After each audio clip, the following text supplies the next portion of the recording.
कब तक अपने दादी और अपने पिता के मार्क्स दिखाते रहेंगे? मार्क्स तो अब राहुल गांधी के माने जाएंगे ना, क्योंकि कोई भी परीक्षार्थी जो है वो पुराने अपने पिता या दादी के मार्क्स नहीं दिखा सकता है। इसलिए चुनाव में जो राहुल गांधी का अभी परफॉर्मेंस है, और तस्वीरें हम दिखा रहे हैं सर, इसी सूरत में 35 किलोमीटर के लगभग एयरपोर्ट से लेकर प्रधानमंत्री जो आगे बढ़े रोड शो में, उसकी भी तस्वीरें आप देख रहे हैं। इसके लिए क्या काट है आपके पास? 3 प्रश्न है, तीनों के जवाब दीजिए। शाह प्रसाद। देखिए अंजना जी, आपने ठीक कहा कि मार्क्स जो है वो करंट हमको पूछने चाहिए। मैं इसीलिए नरेंद्र मोदी जी के शासन प्रशासन के समय की ही बात कर रहा हूं। मुझे भारतीय जनता पार्टी के प्रवक्ता ये भी बताएं कि जब पीडीपी के साथ में इन्होंने सरकार बनाई, मुफ्ती मोहम्मद सईद जिन्होंने जब शपथ ली, नरेंद्र मोदी वहां हाजिर थे, तब उन्होंने पाकिस्तान का अलगाववाद का धन्यवाद किया। तब नरेंद्र मोदी जी क्यों चुप्पी साधे हुए थे? उनके मुंह में दही जमी हुई थी, अमित शाह के मुंह में दही जमी हुई थी। और उसी समय जब महबूबा मुफ्ती ने अफजल गुरु को देशभक्त कहा, तो उसी महबूबा मुफ्ती को इन्होंने मुख्यमंत्री बनाया और उसके साथ में सरकार चलाई। उसी सरकार के दौरान पठानकोट के अंदर इन्होंने आईएसआई को रेड कारपेट वेलकम दिया। उसी सरकार के तहत आसिया अंद्राबी की फोटो जो है वो बेटी बचाओ बेटी पढ़ाओ के बैनर पर जम्मू कश्मीर में छपी है, जिसका उत्तर बीजेपी के पास में नहीं है। इसलिए मैं ये कहता हूं कि इनका फर्जी राष्ट्रवाद है।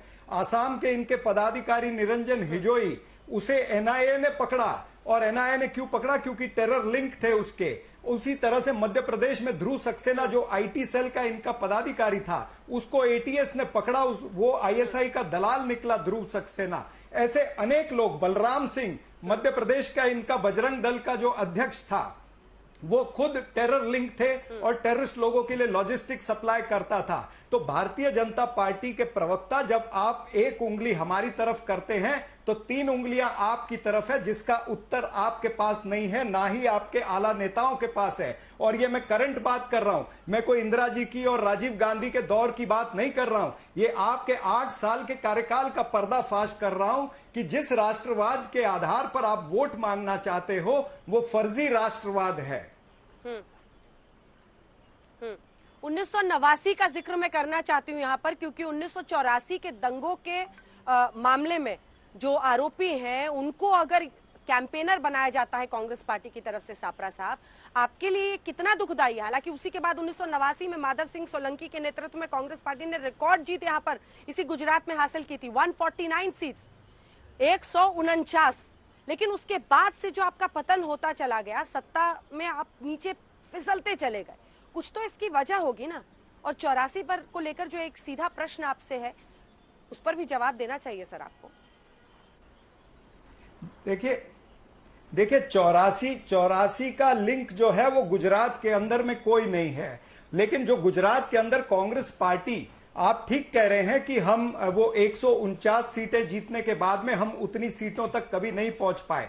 पिछली बार मेहनत हुई अच्छी और हमने इनको 99 पर रोका और हमारी 77 सीटें आई है। इस बार भी उससे ज्यादा मैं कहता हूं कि हमारी सीटें जो है वो 100 पार होने वाली है, क्योंकि इस बार की जो नीति है वो नीति इस तरह से है कि हम मुद्दों को हिट कर रहे हैं। हम बीजेपी के जैसे नहीं कि लव जिहाद की बात या सद्दाम की बात या फिर हम ध्रुवीकरण का काम, हम ये नहीं कर रहे। हम जो जनता के मुद्दे हैं, महंगाई का मुद्दा है, बेरोजगारी का मुद्दा है, ये बाटला की बात करते हैं। हम कहते हैं कि गैस का बाटला जो 400 से 1100 हो गया है, उसका उत्तर दें।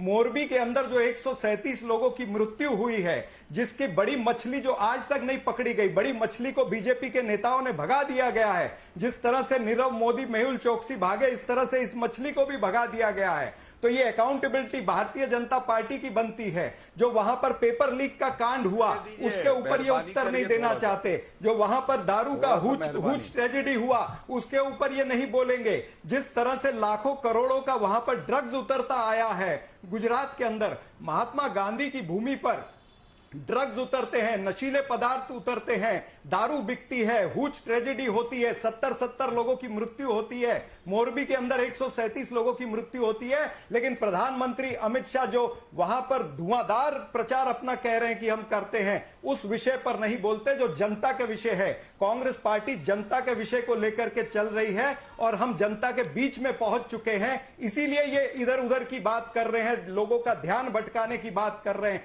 कभी लव जिहाद की, कभी यूसीसी की बात करेंगे, सद्दाम हुसैन की बात करेंगे, पाकिस्तान को लेकर के आएंगे। गलत है।